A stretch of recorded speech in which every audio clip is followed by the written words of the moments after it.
主后2022年11月22日，每日圣安宫读经。面对选举的时阵，圣经诗篇110篇第1节到第7节，咱做伙来听读。上主对我的主讲：你坐我的正边，庆贺我，互你的对敌做你的脚点。上主要互你对锡安伸出权能的管，你着伫对敌的中间掌权。你出征的时，百姓会甘心做兵。你的壮丁会亲像早起时的露水结合，到圣山来军队你。上主有立誓，一定袂后悔，讲照未记洗涤的班次，你永远做祭司。主伫你的正边，伊受气的日会拍败列王，伊要审判万国，拍败因的首领，互心思遍满全地。主要啉路边的溪水，重新得到气力，必战必胜。以上。面对选举的时阵，伫历史上，今仔日是台湾人首次的选举日。根据维基百科，1935年昭和10年11月22日是台湾史上破天荒的首遍选举日。当时要选出逐市议会甲逐家庄的协议会员，相当于今仔日的直辖市议员甲地方县市议员。总是当时规个选举还是充满限制，亲像加拿大开放总名额中的一半，另外一半是日本官方指派，而且投票的人资格门槛相当悬，需要年满25岁，年缴税金5元以上的男性才会当投票。结果当时全台湾400多万人口中，合计选民只有28000人。虽然这是一场充满限制的选举，却是台湾人好不容易争取到的机会，不但奠定民主的基础，更加是迈向新而独立、自由的里程碑。就算伫今仔日，因为人为的种种因素，选举制度也难免有所限制。纵观台湾目前的选举，若像已经成做政党甲派系间的斗争。各党为着谋求政治权力的延续，伫党内初选的时就出现无公平的现象。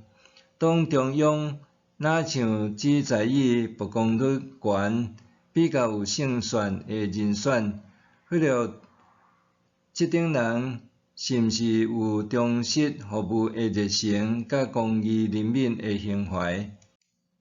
一寡地方选举表面上是君主之争，背地里却是暗着汹涌，甚至用利益交换选票，到尾来也是金钱之争。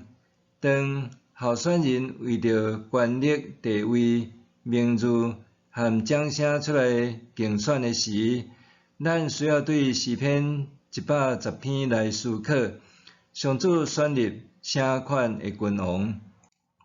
首先，上主选立值得信任的君王。伫古代坐伫王的正边，代表这个人是王所信任，有特权护卫王的人是备受尊敬的。经文中有过上帝亲自设立基督做弥赛亚，伊来到世上成做人，佮为着人会做受苦、受死，上天以后坐伫天父的正边，将来要对遐降临，审判活人甲死人，要彻底毁灭对敌，佮永远掌权。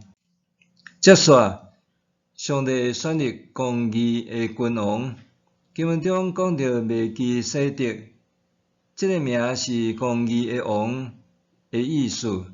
麦基洗德是亚伯拉罕时代耶路撒冷的祭司兼君王，是古代上时担任君王甲上悬祭司职位的代表。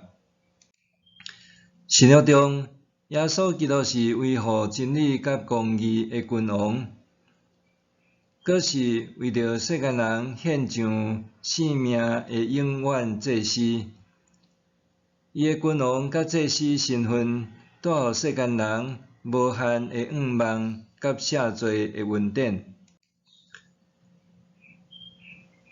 等来到选举议题，尽管选举制度无完美，候选人的理念和人格也是重要指标。面对即要到的9合一大选，咱是毋是会晓善用手上神圣佮关键的一票，选贤与能，选出真正为民服务的公仆呢？默想，基督徒伫选举前后应该安怎关心政治？基督徒伫选举前后应该安怎关心政治？